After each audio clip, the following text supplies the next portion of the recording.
Video tayo ng mga Super 4. Ito, tagal na rin na ito sa akin. Tsaka ito, putik.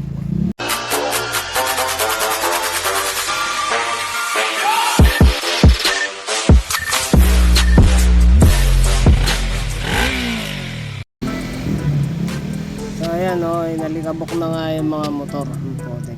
Nasa tambakan eh. May pwesto kami tambakan ng mga motor doon na medyo mahirap pa sigasuhin. So ito, kwento ko lang yung naging storya na itong motor. Initially pinagawa to sa isang shop. Hindi ko nabanggitin yung shop. Medyo sikat naman yun. Bata pa yung may-ari. So pinagawa yan. Sinuggest na mag-harness. So nag-harness sila. Tapos sinuggest na i-makina. So nag-makina sila. Nag-repace. Tapos nag-rebore. So nag-rebore sila. 0.75 yata kung hindi ako nagkakamali. Tapos pabang ginawa dito, hindi pa rin mapatino, hindi tumitino yung andara niya hanggang sa nainis na yung bata, tinambak na lang, nagkaroon ng mga issue, personal issues na tinambak yung motor. Tapos naawa yung stepfather niya, kinuha tong motor, siya na yung na kumuha ng motor, tapos dinala sa akin pinagawa. Nung chinek ko, medyo maraming issues, lalo sa harness. So hinarness namin para sa amin ng bagong latag, bagong mga pyesa. Tapos carb kami hanggang sa naging issue niya, umuusok. Naiuwi na may-ari, kaso yun nga, lagi namamatayan daw spark plug, umuusok.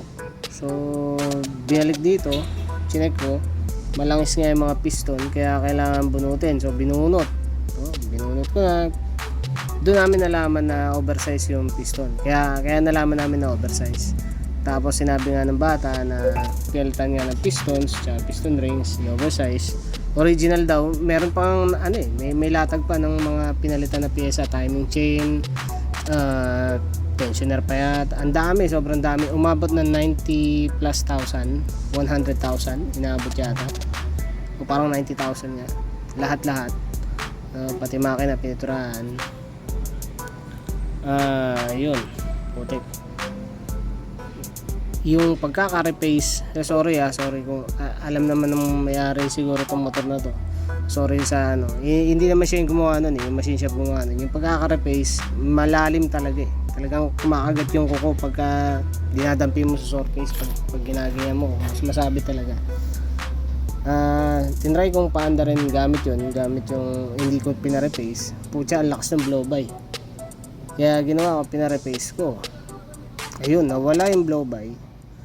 Ang problema naman, nung iuwi ng may-ari, may tumutunog na sa makina ang puti. Kaya ito, naiwan ulit dito. In-schedule ko ng repair. Kaya ngayon ko siya bubuksan, titingnan ko yung ilalim. Pero tatry ko muna paanda rin ulit para mapadinig din sa inyo kung para siyang humiwalay na Conrad. Ganyan yung tunog. Kinwento ko lang yung istorya na haba ito, ibang storya naman to, pero okay naman to. So ito, problema na naman, putik. Pinalitan ko muna ng battery. Yung battery niya negative na mag-crank. Hindi, nagka-crank pero sobrang hina. Pinalitan ko muna. Tapos ang nangyari ngayon, umaandar, walang ingay ang putik. Parang lang, shims lang kailangan tawag dito, valve clearance. Wala yung hiwalay na tunog.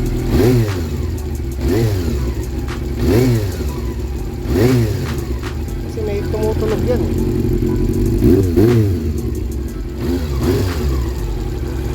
May tumutunog sa loob eh. Ngayon nawala eh. Nakausap ko yung may-ari. Sinend ko nga yung video na ito, mukhang okay naman, mukhang kailangan lang ng valve clearance, pero sabi niya baka kasi tumunog ulit, kasi nung araw na kukunin tumunog eh. Sabi niya silipin na namin ilalim. para sure, kasi mamaya tumunog ulit pag kukunin niya na. Oo nga naman, kasi nangyari na tumunog maaring maulit yun. Kaya silipin ko ilalim, tingnan natin kung may mga rebaba. Pag meron positive, nako putya, babaklasin yung makina ulit, hanep. Oo nga pala, may kwento ko lang. Huling pag-uusap namin dito o huling andar nito February 25. So, February 25 pa to February 26 tinambak na to, hindi na pinaandar to. February 26 hanggang ngayon, anong petsa na ngayon? April 28. Ngayon lang in-start.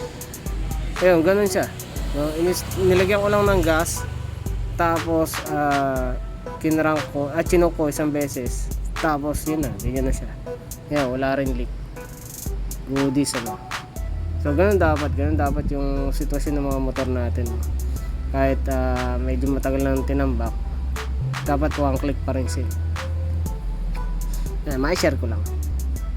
Totoo yun kasi nasa messenger yun. Nag-uusap kami ng may-ari.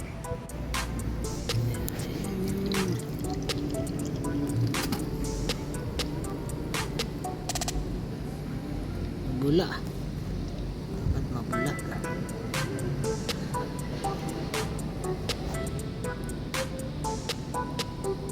Masunog. Hindi, brown siya. Pero mabula nga ito. So, ito na nga. Ay, putya, itulungan pa yung camera ko. Mukhang positive.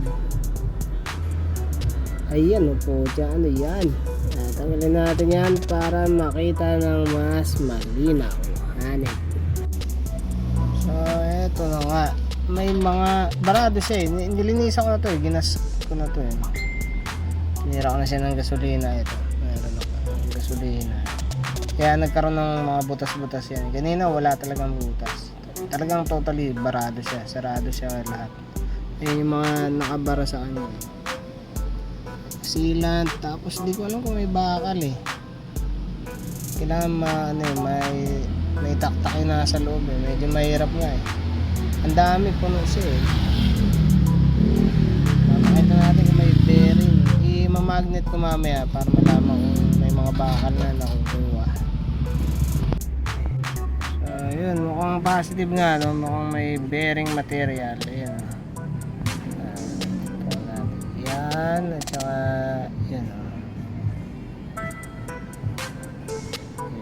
yung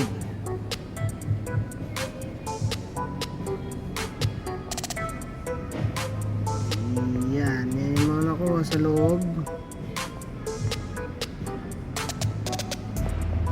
Sealant na itim Hindi pa nga malinis marumi pa siya Medyo mahirap nga ito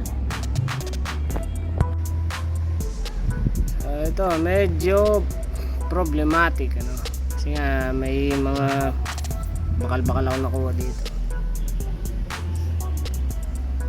Gagawin ko dito kesa bunutin ko pati yung head tsaka block.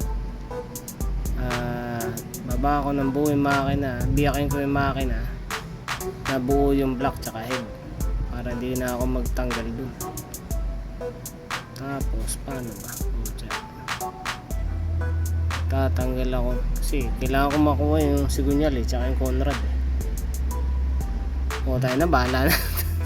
Ina talaga padre, pamputya, baklasan na naman putik.